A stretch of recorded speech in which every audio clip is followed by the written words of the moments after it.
They're not pigs, nor do they come from Guinea. They're affectionate and social and eat their own poo. But best of all, they don't smell much. Dr. Julie Summerfield joins us to profile the humble guinea pig. Hello, Julie. Good They morning. do what? They eat their own poo. They do, but they're meant to. So people at home, don't be alarmed if you're guinea pig or rabbit.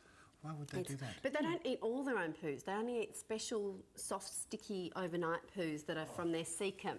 And the reason they do it is it's full of nutrients, and because they eat a lot of roughage and they don't get a lot of nutrition out of their food, they get a second go at it. They're also very sexually active, aren't they? I like a lot of rodents, yes. So the boys actually reach sexual maturity at a month old. A month. Half their luck. So you don't really want lots of little guinea pigs running around. So should you Not de-sex them, therefore? You can de-sex them, or you can sex them. But when they're little, it is reasonably difficult to tell what sex they are. Once the testicles drop, however, it's very obvious. Is it? Oh, Why is that? so they're quite sort of... They're well endowed. Are they? There you are. That way, yeah. There you are. Are they? Yes. So how old are these Because little two boys will fight and a boy and a girl will. Sure. Yeah. How old are these little babies? These guys are about 10 weeks old. Wow. And so that's the age. So they can breed?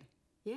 That's you that's could. bizarre. Oh, cheeky. Maybe that's why they were giving each other the special look. Yeah, and that lovely chortling noise, and you didn't want to be separated. Are they easy to keep at home? They are. They're a lovely children's pet, actually. They're very gentle. They're a prey species, so they tend to be a little bit on the timid side. You know, they will scamper and hide away, but with lots of handling, they are lovely. They talk and chortle and... They do. They make all kinds of squeaky little noises. Yeah, they're very cute. They're reasonably easy to look after. You just need... They need a hutch and you need to clean it out once a week and give them fresh food and When you hay. say a hutch, what do you mean? Does it need to be dark necessarily? Or? Oh, no, just a sort of a big cage with, you know, maybe a couple of levels. One part they can sleep in, sheltered from the weather if they're outside. Right. And predators like dogs or cats, you know, it needs to be secure. Right. You have a little play. Do people mistake them for their slippers? They look like slippers, don't they? You'd get a shock, wouldn't you? I think they're gorgeous.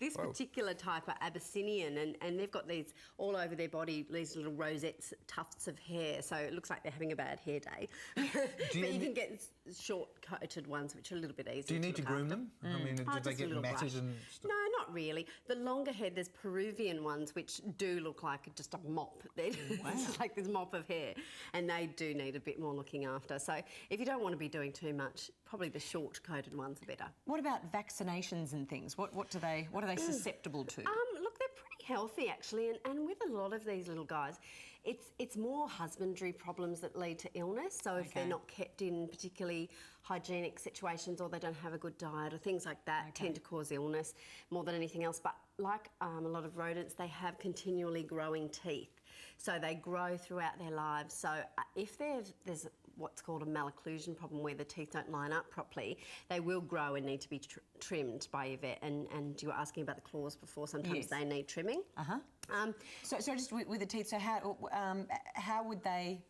Well, how do they wear them down? With all their gnawing, because they spend most of their life eating and gnawing, it wears down. But if they're a little bit not lined up properly, there can be a problem. So do they gnaw through furniture and electrical cables and things like that? They do, but not as much as rabbits do, or ferrets or anything like that. Ferrets we had on the other week. Because they are a little bit more timid, but they do like a block or bits of wood to gnaw on. They love that, and they're particularly unusual. They're like humans in that they can't manufacture vitamin C, so they can actually get scurvy if they don't. So we should give them a Barocca. Well, you can give them vitamin C supplements, but if you give them lots of fresh leafy greens and lots of variety of fruit and veggies, and the other thing is not keeping food too long, because over time it sort of reduces in quality, and that can be a problem. And have you mentioned how long they live?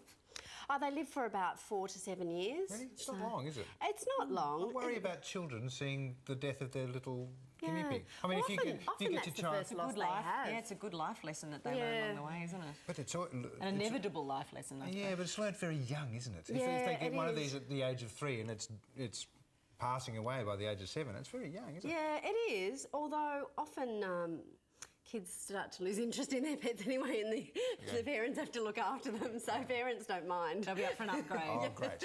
But they are a really nice, something that I would recommend for children. Good. Easy to handle. They don't bite. They're a little bit frightened, but with lots of handling, they're Are lovely. they intelligent? Can you train them to, to use a kitty litter tray and... I believe Fetch it's balls? possible, but no, I mean, they're not as interactive as some other animals. They do love stimulation, though, so that if you sort of mock up what they would be like in the wild and hide their food, so they sort of forage around for it, and they love little tunnels and places to hide. Because, as I said, they're a prey species, they're naturally very timid and like to not be seen. Do they exist in the wild? Yeah, they do, and I think they're actually still bred for food. Are they? They were originally, they're cavies and they're from South America, and they were bred for food. Food for Hear what? that sound? People. Oh, no, you've done Oh, no. So, of course, we wouldn't want to do that. Shish kebab guinea pig just isn't right, no. Oh, look, my girls love it. We go down to the little Collingwood Children's Farm there and they love it. It's really great. Where did these great ones pet come for from? them. These are from the Australian Pet Superstore, so thank you very much for that. Thank you very much. But, yeah, no, they're lovely. And we'll be right back after this.